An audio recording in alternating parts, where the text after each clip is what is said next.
Shalom Bapak Ibu Saudara. Kita meneruskan studi kita kristalisasi di kitab 1 Tawarik. Kali ini kita ambil tema mengenai kemah Daud ya.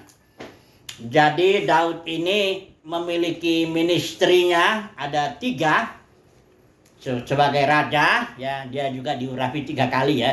Pertama di depan saudara-saudaranya, kemudian di Hebron dia menjadi raja 7 tahun di sana, diurapi oleh suku Yehuda.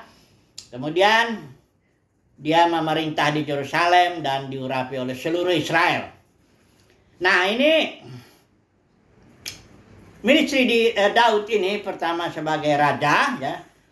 Kedua, dia juga sebagai imam. Karena nanti kita lihat ayat-ayatnya, itu ada pasal 16 ayat 2.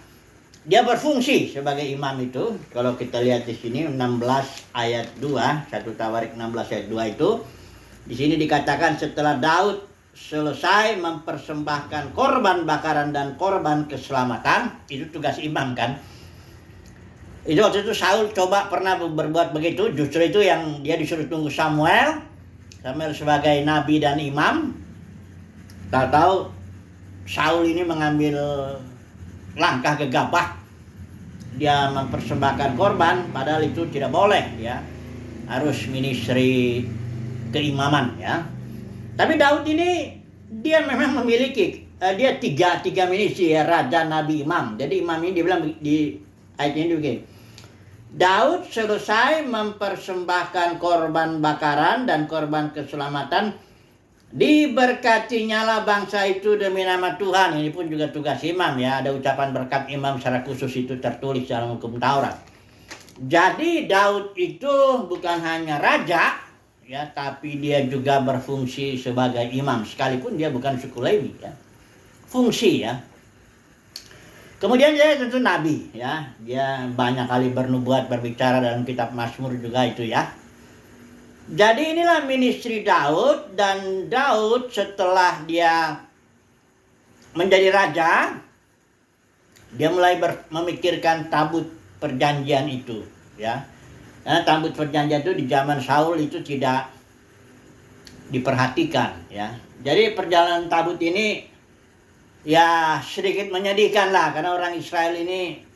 Jadi kita mulai dulu ya. Tabut ini dibuat oleh Musa, maksudnya atas perintah Musa di Gunung Sinai, dibuatlah tabut perjanjian itu, yang isinya itu ada, kalau di padang gurun itu ada tongkat Harun, buli-buli mana, dan ada loh batu, 2 loh batu yang diterima oleh Musa di puncak Gunung Sinai ketika Musa berpuasa 40 hari 40 malam, nggak makan roti, nggak minum air itu ya. Jadi itu udah jelas kuasa Tuhan, karena manusia kalau nggak dikasih 3 hari air aja udah bahaya tubuhnya ya.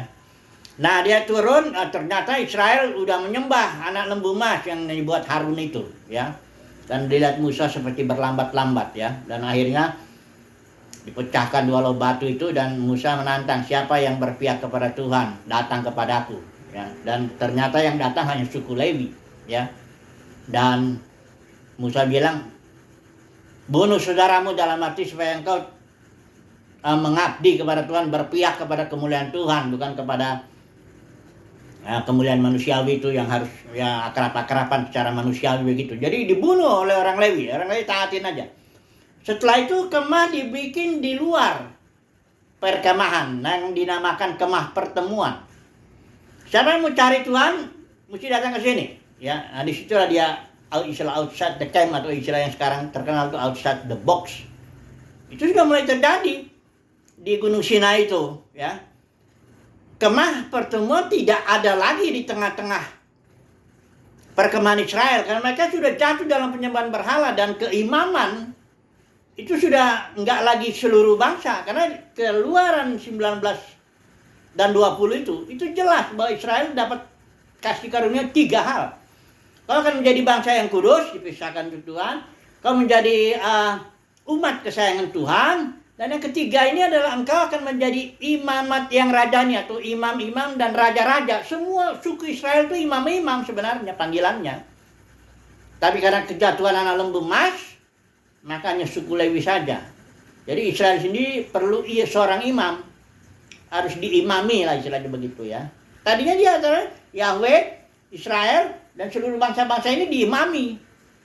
Israel membawa bangsa-bangsa kepada Yahweh dan membawa Yahweh kepada bangsa-bangsa. Itu fungsinya imam, perantara. Gagal Israel, jalanlah tabut ini terus ya selama 40 tahun. Sebenarnya kalau saudara baca nanti di Kisah Para Rasul 7, itu Israel nggak nyembah Tuhan, nggak nyembah Yahweh. Coba dulu kita baca aja ya barangkali ya. Di sini aja saya nggak siapin ini. Coba dulu Kisah Para Rasul 7 ya. Khotbah Stefanus itu jelas itu di situ dibilang Israel selama 40 tahun di padang gurun tidak menyembah Yahweh. Perhatikan ini ya. Ayat 42 ya. Apakah kamu mempersembahkan kepadaku korban sembelian dan persembahan selama 40 tahun di padang gurun itu, hai kaum Israel? Ayat 43, tidak pernah.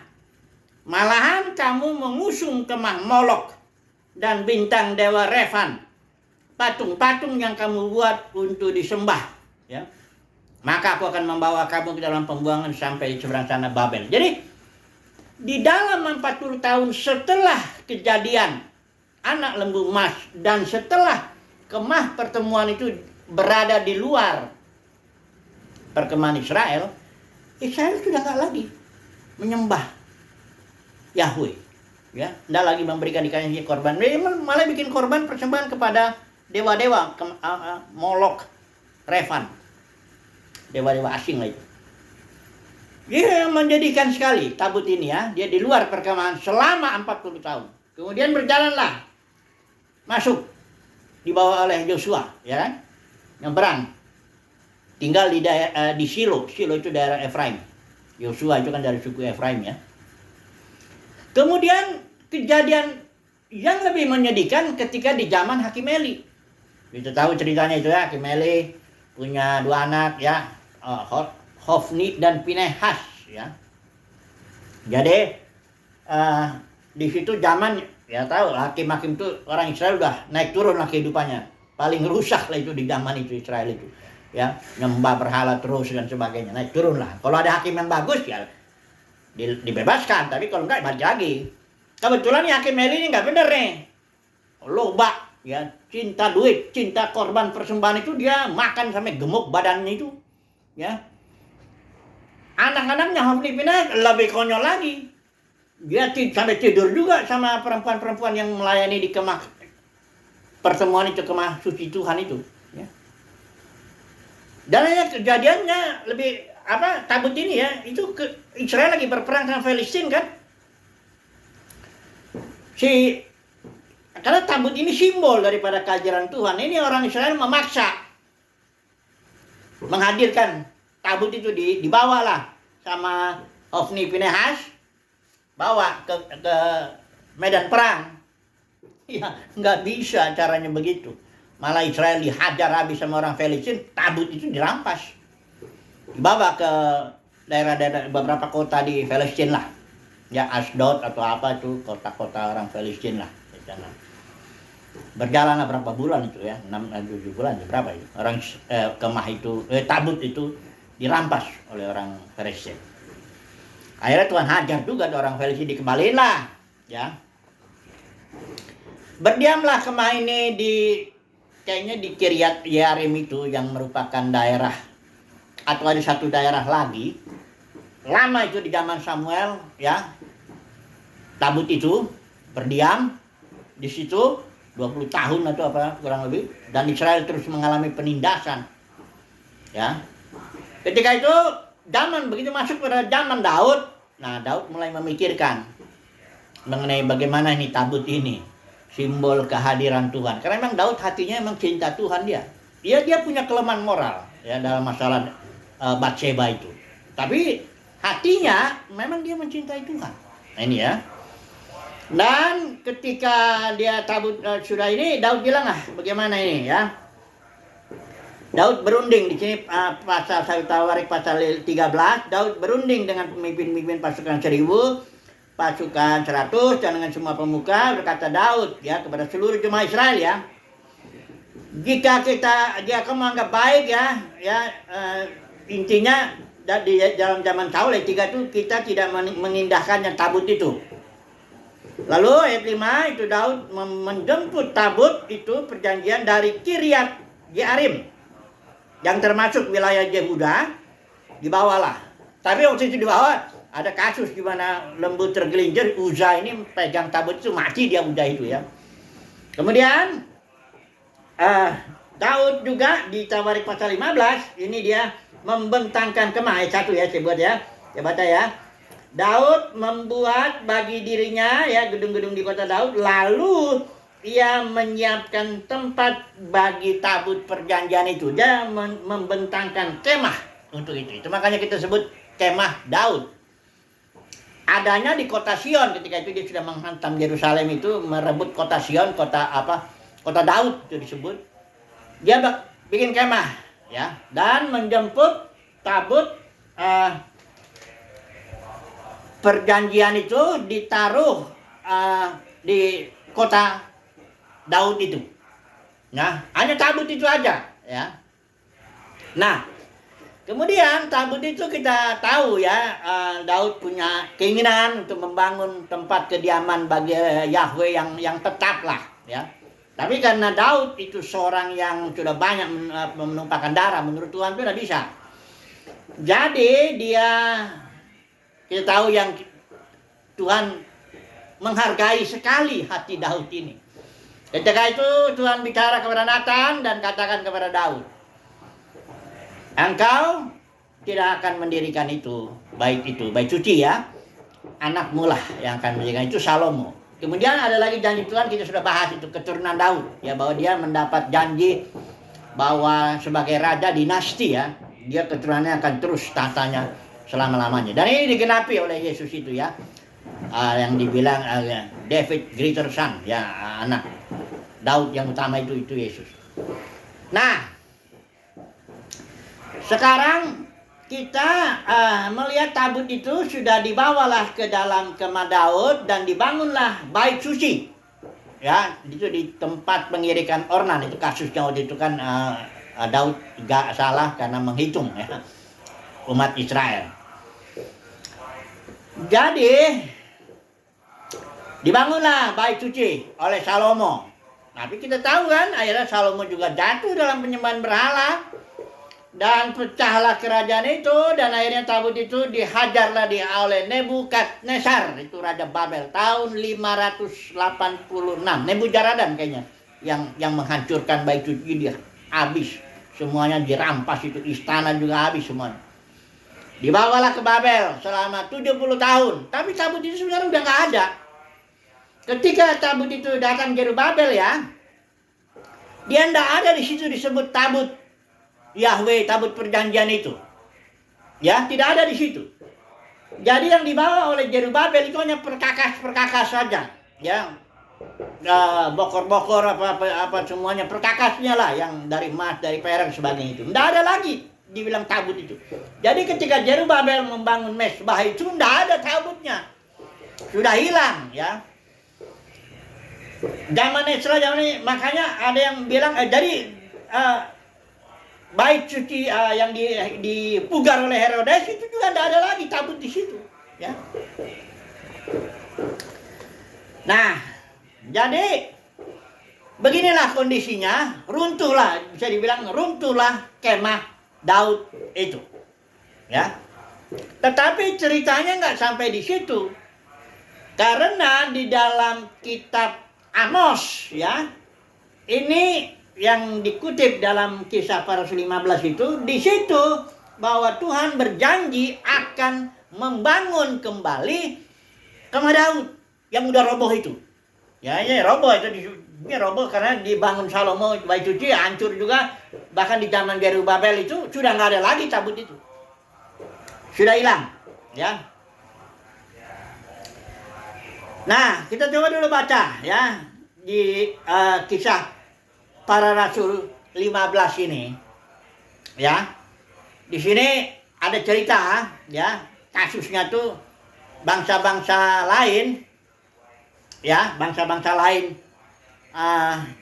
kasus antara bagaimana maksudnya orang Israel, guru-guru Yudaisme ya, yang berasal dari latar belakang Yudaisme ini, agama Yahudi ini, mengatakan kepada bangsa-bangsa lain itu bahwa mereka harus mentaati hukum Taurat yang percaya Yesus yang diberitakan oleh Paulus dan Barnabas itu, ya.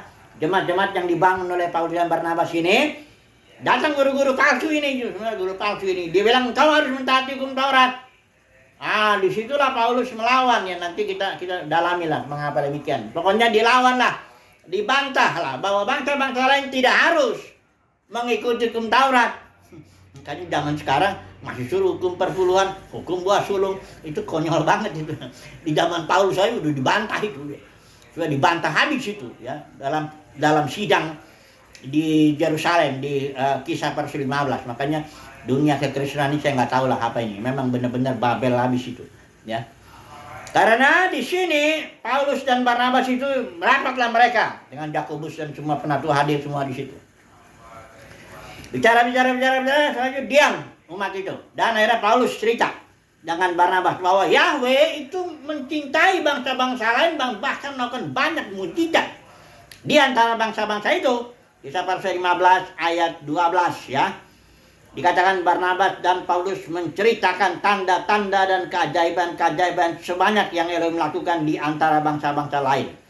Kemudian Yakobus sebagai orang yang dituakanlah di situ, di antara penatua di Yerusalem itu, dialah yang mengambil satu kesimpulan. Ya, kesimpulannya ini dikaitkan dengan kemah Daud yang dia baca di ayat 16, ya, saya baca dulu ya. Ini kutipan dari Amos pasal yang ke-9, ya. Kita nggak usah baca Amosnya ya, dibaca di sini aja langsung. Ayat 16 ya, saya baca ini ya, ILT ya. Sesudah hal-hal ini, aku akan kembali dan aku akan membangun lagi tabernakel Daud yang telah roboh. Nih, perhatikan ya. Aku akan membangun lagi tabernakel atau kemah Daud yang telah roboh.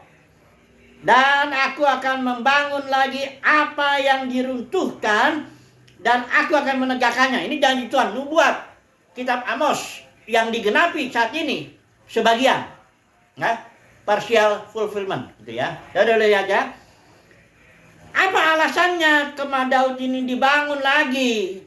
Alasannya itu 17, supaya mereka yang tersisa dari umat manusia, jadi yang bukan bangsa Israel, yang tersisa dari umat manusia itu bangsa-bangsa lain, dikatakan di sini, bahkan segala bangsa, bukan satu dua bangsa, semua, istilah Yunani pas itu artinya segala, semua, ya. Pada siapa namaku telah disebut atasnya dapat mencari Yahweh. Jadi kemah Daud itu dipulihkan, Israel dipulihkan agar supaya semua bangsa-bangsa, semua istilahnya di sini bangsa itu apa? Umat manusia itu human race, artinya seluruh ras manusia. Jadi nggak satu dua aja yang namanya manusia, yaitu yang dimaksud di sini ayat ini, ya, kecuali monyet yang bukan manusia itu. Seluruh manusia dikatakan datang untuk mencari Yahweh. Ya, karena kemah Daud sudah dipulihkan. Ini terjadi penggenapannya di zaman itu. Tapi masih kan kita tahu itu baru sebagian manusia toh. Sebagian bangsa-bangsa lain kan yang baru datang bergabung dengan bangsa Yahudi. Tapi nanti setelah nanti kita lihat ya bahwa semua manusia, pengertian di sini artinya betul-betul semua manusia. Mari kita melihat begini, ya. Yesus sudah bilang begini, ya. Rubuhkan bait ini, ya. Baitnya si Herodes itu yang dibangun oleh Herodes, dipugar ya. Sebenarnya dibangun oleh Zerubabel, tapi dipugar oleh Herodes, ya. Nggak ada lagi ya tabut di situ ya. Terus Yesus bilang, rubuhkan ini.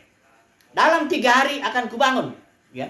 Seolah-olah sepertinya kemah Daud itu Yesuslah yang membangunnya itu, memulihkannya. Tapi ya, harus tahu kemah Daudnya yang dibangun bukan, atau bait suci yang dibangun bukan yang jasmani. Makanya kalau masih dibilang rumah Tuhan itu gedung, aduh, sudah nggak ngerti apa-apa ini para pemimpin ini ngomong-ngomong rumah Tuhan. Rumah Tuhan itu orang yang dibangun Yesus itu gereja. Aku akan menjadikan gerejaku. Dengan cara Yesus mati, 3 hari dia mengalahkan maut, dia bangkit, duduk sebelah kanan Bapa, turunlah roh pemberi hayat itu, memberikan hayat. Itulah dia gereja. Ya, orang yang memiliki hayat Zoe itulah gereja. Dan Yesus bilang, apabila aku mati, apabila aku ditinggikan, artinya mati dan bangkit itu, aku akan tarik semua orang datang kepadaku. Ini dia ada di Yohanes 12 ayat 32. Ini yang banyak orang pikir bahwa Yesus tidak akan menyelamatkan semua manusia. Ini baca ini. Jelas kan. Saya bisa buktikan barangkali 100 bagian dari firman Tuhan ini yang menyatakan bahwa semua manusia akan datang pada waktunya. Hanya ada urutannya, itu 1 Korintus 15 ya. Jangan bilang soal keselamatan tergantung orang, enak aja. Orang siapa sih? Manusia udah jadi budak iblis. Ya sudah jatuh dia, seluruh keturunan Adam sudah jatuh ke dalam dosa. Upah dosa itu maut, dalam alam maut. Sudah jadi hidup yang dikuasai setan. Bagaimana lagi mungkin orang yang udah jadi budak, tidak lagi berotoritas, sudah mati dalam dosa? Bagaimana mau menentukan keselamatan? Keselamatan itu soal otoritas. Siapa yang berotoritas? Itu yang menentukan. Saya ulangi lagi ya. Jangan saudara bilang keselamatan itu tergantung manusia. Ini kadang-kadang penginjil suka gitu ngomong. Dia bilang, oh Tuhan begitu mencintai engkau, mengasihi engkau. Ia mengetok pintu hati. Diambil lagi itu Wahyu pasal 3:10 apakah nggak salah itu yang Yesus mengetok pintu. Itu pintu gereja yang diketok, bukan pintu semua manusia. Pintu gereja, gereja Laodikia. Dia bilang, oh Tuhan begitu cinta ya. Ada lagunya lagi ya. Lagunya sih enak, tapi menggambarkan Tuhan sebagai pengemis. Menggambarkan Yesus sebagai pengemis yang ketok-ketok pintu semua manusia. Mohon dibukakanlah pintu itu ya. Supaya bisa selamat. Jadi yang menentukan itu manusia itu. Padahal Yesus sudah bilang, tidak ada seorang pun yang datang kepadaku kalau Bapa di sorga tidak berikan kasih karunia kepadanya. Tidak tarik Bapa di sorga enggak tarik orang itu kepadaku. Tidak ada yang seorang pun datang kepadaku. Dan kalau Yesus sudah bilang datang orang itu. Contohnya lihat kalau waktu Yesus manggil murid-murid, enggak ada bujuk-bujukan. Itu Matius atau Lewi apa sedang sibuk di rumah cukai ngitung-ngitung duit, bertumpuk lah barangkali itu duit itu. Yesus sedang bilang, ikut aku. Ikut dia. Ditinggalin itu semuanya. Kenapa? Karena otoritas. Yesus bilang segala otoritas di sorga, di bumi sudah diberikan kepadaku. Dan di Yohanes itu baca dulu ya. Yohanes ini saya kadang-kadang karena penghinaan itu bagi saya orang-orang yang mengatakan bahwa keselamatan itu ditentukan manusia itu penghinaan terhadap Yesus. Yesus itu berotoritas, dia Tuhan, kurios, istilah Yunani-nya penguasa tunggal. Aku menentukan. Kalau hari ini aku menyelamatkan, misalnya, detik ini sementara saya ngomong, Yesus yang duduk sebelah kanan Bapa, dia bilang, aku akan tarik semua orang detik ini di bumi ini.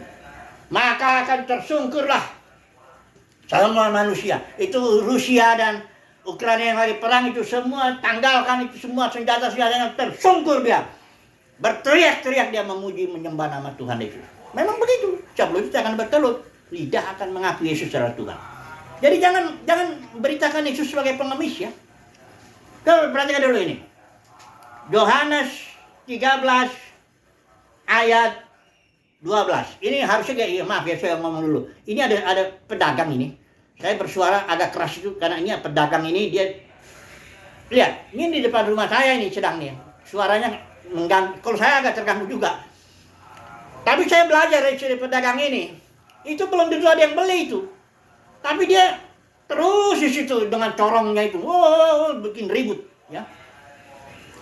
Nah tuh. Enggak, belum tentu ada orang itu. Ya, kadang-kadang saya juga bilang, Pak, jalan Pak, kalau memang nggak ada lagi yang beli di sini, supaya jangan ribut gitu loh.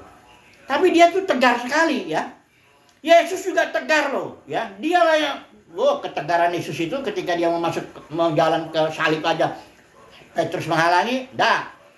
Jadi Yesus itu kalau udah panggil orang, ya, nggak bisa, ya, nggak ada yang bisa ngelawan Yesus, Ya, perhatikan ya, Yohanes 12 ayat 32 ini saya baca nih.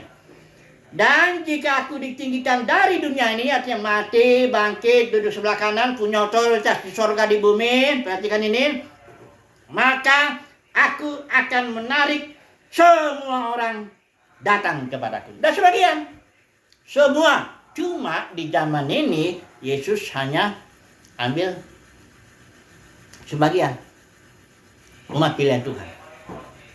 Coba lihat itu tegarnya itu tuh, pedagang itu. Ngomong terus di situ, bikin ribut. Ya. Begitu juga Yesus tegar dia. Kalau dia bilang, "Kau aku mau tarik semua orang, tarik. Siapa yang bisa melawan dia?" Ya, siapa yang bisa lawan Yesus? Iblis sudah kalah. Upah dosa itu bukan neraka kekal. Upah dosa itu maut, suatu jenis hidup yang dikuasai setan. Setan sudah kalah 3 hari itu aja mengalahkannya. Di alam maut itu tak pukul. Dijitak aja kepalanya tuh, diikat dia gitu udah. Jadi keselamatan soal otoritas. Siapa yang berotoritas? Yesus. Segala otoritas surga di bumi sudah di tanganku. Dan Yesus bilang, aku akan tarik semua orang datang kepadaku. Terus masih surah bilang, keselamatan tergantung manusia. Nah ini penghinaan ini. Ya. Jadi iblis menang loh. Kalau surah bilang, keselamatan tergantung manusia. Kenapa? Karena iblis ini udah narik orang lebih banyak. Sekarang aja lihat. Yang ikut setan itu berapa banyak di dunia ini? Ya. Kristen aja cuma 30%. Itu pun kalau sungguh-sungguh semua. Ya. Bagaimana ini? Nggak mungkin. Ya. Semua akan datang nanti. Setiap lutut bertalut, lidah mengaku Yesus adalah Tuhan. Tak peduli mau pemimpin agama manapun. Bertalut. Ya. Datang kepada Tuhan. Karena apa? Karena keselamatan soal otoritas. Dan otoritas saat ini ada di tangan Tuhan Yesus. Ya. Dia akan tarik ini, coba lihat. Tegar terus ini, saya agak terganggu. Tegar banget dia dagang itu di situ, depan rumah ini. Ya. Begitulah Yesus, tegar dia dengan kehendak dan rencananya. Dikatakan juga, karena Tuhan itu, Bapa itu berkehendak supaya semua manusia diselamatkan. Itu kehendak Bapa. Kehendaknya itu tegar. Ya. Kalau dia berkehendak, siapa yang melawan kehendak dia? Setan. Manusia. Nggak ada yang bisa melawan kehendak Tuhan. Kalau Tuhan sudah bilang, begini, aku mau tarik semua orang datang kepada aku, datang. Pasti cuma saat ini Tuhan Yesus tidak mau tarik semua orang saat ini. Jadi kemah Daud sudah dipulihkan. Dan Yesus sudah melakukan pemulihan itu, bangun. Yang udah roboh, Yesus bangun. Tapi kemah Daudnya bukan jasmani. Ingat ya, kemah Daudnya orang, gereja. Gereja pun sudah jatuh, memang dipilih sebagian aja kok. Para pemenang aja yang mendapat kasih karunia untuk menjadi umat pilihan Tuhan yang nanti akan dinyatakan di akhir zaman, dan mereka itulah yang akan melayani. Roma 8 ayat 19 sampai 21. Ya, habis waktu saya. Jadi kesimpulannya apa nih? Kemah Daud. Kesimpulannya bahwa kemah Daud yang merupakan simbol daripada kehadiran Tuhan di dalam daerah di Israel itu akan, yang sudah rubuh, akan dibangun kembali. Dalam pengertian Israel pun seluruhnya akan selamat. Perhatikan ini ya. Roma pasal 11 ya. Perhatikan ini. Kalau nanti semua bangsa sudah datang, nanti dengan jalan demikian seluruh, ini istilah Yunani pas, seluruh, segala, semua, setiap. Dengan jalan demikian seluruh Israel akan diselamatkan. Ya, perhatikan ini ayatnya. Jadi jangan bilang lagi keselamatan hanya sebagian aja. Nggak ada itu. Itu doktrin dari Agustinus itu. Yang ngajarin di buku The City of God itu, dia bilang neraka itu selama-lamanya. Siapa bilang? Dibilang jadi upah dosa jadi neraka selama-lamanya. Kalau begitu Yesus pun tidak bayar apa-apa. Kalau Yesus mau bayar dosa saya, kalau memang dosa itu neraka selama-lamanya, Yesus mesti masuk neraka selama-lamanya, baru saya bisa masuk dalam surga.